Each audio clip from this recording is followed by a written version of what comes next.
Emmanuel, bonjour. Bonjour Yann. Tu as 33 ans d'expérience dans les centres d'appel.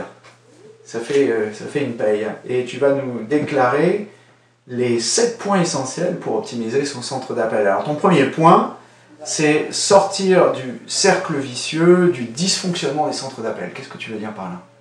En fait, on est dans une ère d'économie. Ces économies, c'est des moyens en moins, c'est moins d'attractivité et c'est une qualité qui n'est pas au rendez-vous vu du point de vue du consommateur. Le principe, c'est de transformer ce cercle vicieux en un cercle vertueux, ou au contraire, en se donnant les moyens, on produit de la valeur pour la marque qui, du coup, trouve les moyens d'améliorer encore ce cercle vertueux.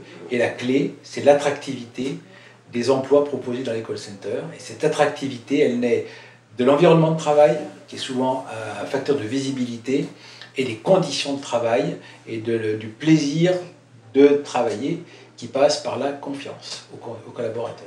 Versus chercher toujours les prix les plus bas et essayer de dégrader le service. Et puis, du coup, enfermer les gens dans des dialogues standardisés, normés, que le consommateur ne supporte plus. Alors ça, c'est justement le deuxième point, c'est de sortir du script uniforme. Donc une fois la personne est motivée, justement, elle peut sortir. Mais attendez, ce que j'ai cru comprendre, moi, c'est qu'il fallait justement qu'on soit assez cohérent par rapport au client et qu'on lui raconte toujours la même chose de façon justement standard. Alors comment on peut faire des choses standards et sortir du script? Eh bien, en n'ayant plus l'envie de transformer l'homme en robot et en lui laissant sa marge de manœuvre d'être humain capable de s'adapter par son attitude, par le ton, par le vocabulaire, par le sourire, par l'empathie à son interlocuteur et surtout à la situation exacte qui est impossible à prévoir pour les millions de personnes qui vont téléphoner.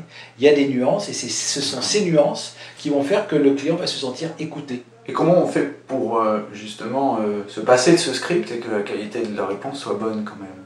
Alors, il faut se passer d'un script mot à mot, il faut avoir la capacité d'accéder en temps réel à des bases de connaissances qui donnent les réponses, parce que bien sûr le collaborateur ne peut pas être omniscient toujours et tout le temps sur tous les sujets, et la marque a besoin de définir ce qui doit être dit, mais en même temps, il faut faire confiance au collaborateur dans la manière de gérer l'échange avec l'autre être humain et le consommateur. Troisième point, c'est la relation affective à la marque. C'est la continuité, c'est-à-dire que aujourd'hui, il y a une tendance à robotiser, on parle des bots, Messenger, dans Facebook, etc. Les bots qui vont tout savoir, qui seront comme une mémoire d'éléphant, qui sauront répondre et prendre en compte toutes les données, mais qui probablement, quand on sort du cadre, quand on n'est pas dans le cas exactement prévu, deviennent des vrais cauchemars.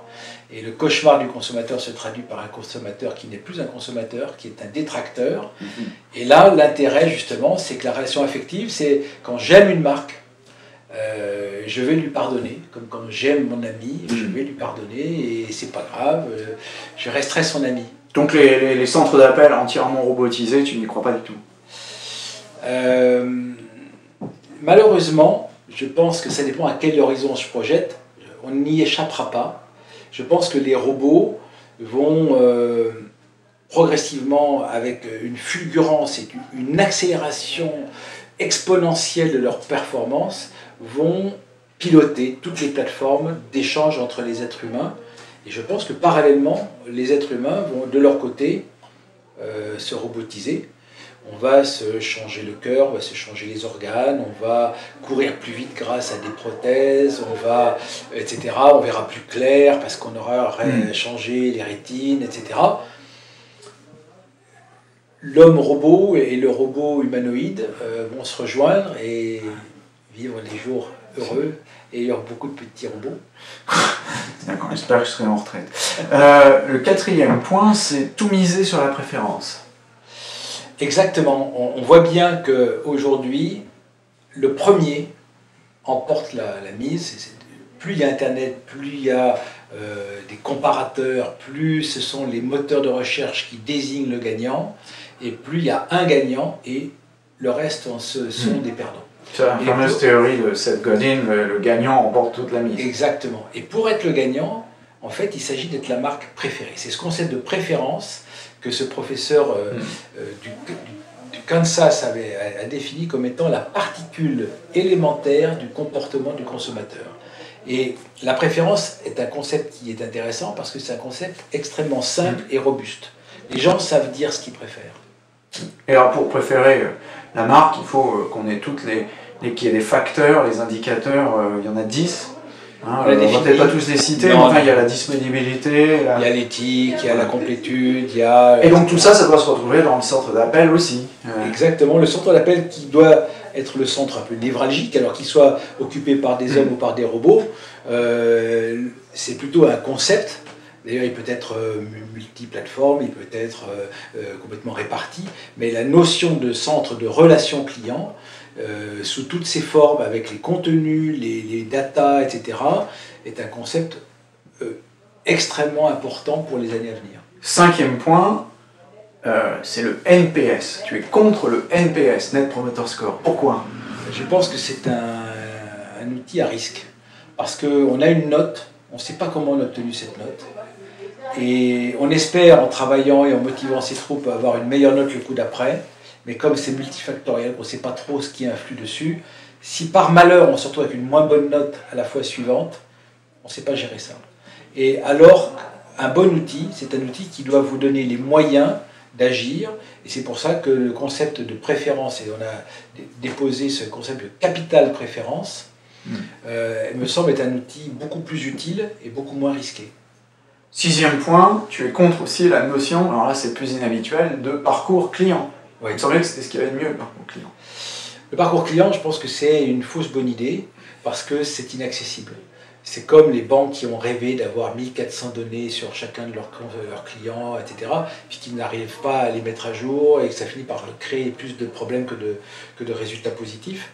Le parcours client, c'est quelque chose d'illusoire, parce qu'on imagine par exemple parcours numéro 1, c'est le client qui va dans un point de vente, qui va après sur internet, puis qui téléphone, et puis voilà. Manque de peau, le client qui va dans un point de vente, c'est pas un point unique. Le passage, il peut arriver avant l'ouverture, c'est une catastrophe, il peut arriver à 5 minutes de la fermeture, il se fait maltraiter, c'est une catastrophe, il peut tomber sur un vendeur incompétent qui vient d'être recruté, c'est une autre catastrophe, et donc comment faire pour que toutes les variations possibles autour de chacun de ces points de passage aient obtenu l'engagement de 100% du personnel qui aura 100% d'adhésion et de compétences? À mon avis, c'est une illusion. La vraie clé, c'est la confiance dans le personnel, dans l'élaboration d'une culture d'entreprise orientée vers le client, que chacun se soit réellement approprié, et après, on fait confiance à chacun qui saura mettre en œuvre la vision du client de l'entreprise. Alors, dernier point et non des moindres, c'est unifier ses discours. Qu'est-ce que tu veux dire par là? En fait, la clé, aujourd'hui où les canaux se multiplient, les réseaux sociaux, le chat, le mail, tout ça, ça s'est fait progressivement et chaque équipe s'est dotée d'une solution pour chacun de ces canaux. On s'aperçoit aujourd'hui que la grande difficulté pour beaucoup de marques qui sont organisées en silos, c'est de dire la même chose à deux personnes différentes qui sont dans la même situation, ou à la même personne qui s'adresse à l'entreprise par deux canaux différents et qui ne comprend pas pourquoi un con lui dit blanc, un con lui dit noir, un con lui dit gris, et ça crée de la défiance. Donc l'enjeu pour les marques, c'est de se donner les moyens à travers des bases de connaissances dynamiques et extrêmement performantes, de délivrer le même discours à tout le temps, à chaque fois. Donc, base de connaissances, oui, mais script, non. Alors, pas de script fixe, parce que ça, c'est extrêmement destructeur d'affect. Et surtout, là, il faut que chaque canal attaque et mette à jour la même base de connaissances. C'est ça l'enjeu de l'entreprise aujourd'hui.